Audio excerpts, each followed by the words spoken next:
আজকের আমরা বানাবো কাঁচা আমের চাটনি। আমি রাজা, দ্য টেস্ট অফ ইন্ডিয়াতে আপনাদের সবাইকে স্বাগত জানাই। আমাদের ভিডিওটা ভালো লেগে থাকলে একটা লাইক করে দেবেন আর চ্যানেলটা সাবস্ক্রাইব করে আমাদের পাশে থাকবেন। তা আসুন আজকে ভিডিও শুরু করা যাক। তো আমের চাটনি বানানোর জন্য আমি নিয়ে নিয়েছি 250 গ্রাম মতো আম কেটে টুকরো করে নিয়েছি। আমের চাটনি বানানোর জন্য যে মশলাটা লাগবে সেটার কিছু উপকরণ আমরা নিয়ে নিয়েছি। 1 চামচ আমি গোটা ধনে নিয়ে নিয়েছি, 1/2 চামচ আমি সর্ষে নিয়ে নিয়েছি, একটুখানি আমি পাঁচফোড়ন নিয়ে নিয়েছি, একটা তেজপাতা নিয়ে নিয়েছি, 6-7টা আমি শুকনো লঙ্কা নিয়ে নিয়েছি, 1 চামচ আমি গোটা জিরে নিয়ে নিয়েছি আর 1/2 চামচ আমি মৌরি নিয়ে নিয়েছি। নেবো আমি 3 চামচ মতো চিনি। তো কিছু নাই, প্রথমে আমরা গ্যাসটা চালু করে প্যানটা বসিয়ে নিয়েছি আর আমি এতে সর্ষের তেল দিয়ে দেবো।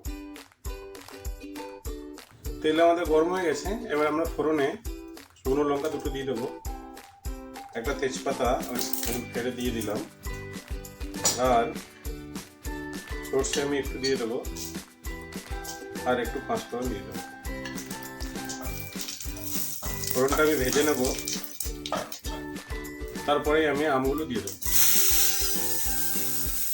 আমগুলো দিয়ে আমি স্বাদ মতো নুন দিয়ে দেবো আর এতে অল্প পরিমাণে হলুদ দিয়ে দেবো, দিয়ে এইভাবে নাড়াতে থাকবি।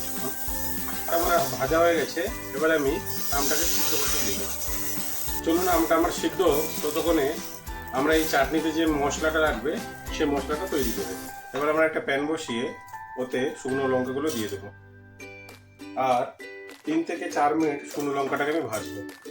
দেখুন লঙ্কাগুলো আমার ভাজা হয়ে গেছে, এবার আমি এতে প্রথমে ধনেটা দিয়ে দেবো, এবার আমি এতে জিরেটাও দিয়ে দেবো। মশলাটা যখন ভাজবেন তখন লো ফ্লেমে ভাজবেন, মশলাটা যাতে পুড়ে না যায়। আর মশলাটা যখন হয়ে আসবে তার উপরেই মৌরিটা দেবেন, মৌরিটা পুড়ে গেলে তার গন্ধটা চলে যাবে। জিরে আমাদের ভাজা হয়ে গেছে, এবার আমরা এতে মৌরিটাও দিয়ে দেবো। আমাদের ভাজা হয়ে গেছে, এবার আমরা মশলাটাকে লাভিয়ে নেব। মশলা আমরা লাভিয়ে নিয়েছি, এবার এটাকে 5 মিনিটের জন্য আমরা ঠান্ডাতে দেবো, তারপর আমরা এটাকে মিক্সিতে পিষে নেব। দেখুন মশলা আমাদের পেশা হয়ে গেছে, এবার এটাকে সাইডে আমি রেখে দেবো। আর এদিকে আম আমাদেরও অলমোস্ট 70% কুক হয়ে গেছে, তো এতে আমি এবার চিনিটা অ্যাড করে দেবো। আমি এখানে 3 চামচ মতো চিনি নিয়েছি, আপনারা আপনাদের মতো নিয়ে নেবেন, আপনারা যেমন মিষ্টি রেখেছেন। দেখুন আমাদের একদম চাটনি রেডি হয়ে গেছে। আমি একটু ঝোলঝোলই রেখেছি, আপনারা চাইলে আরও একটু গ্রেভি করতে পারেন।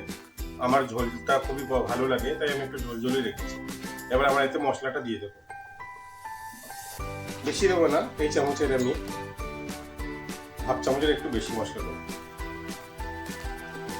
আমাদের ভিডিওটা যদি ভালো লেগে থাকে একটা লাইক করে দেবেন আর আমাদের চ্যানেলটা সাবস্ক্রাইব করে আমাদের পাশে থাকবেন।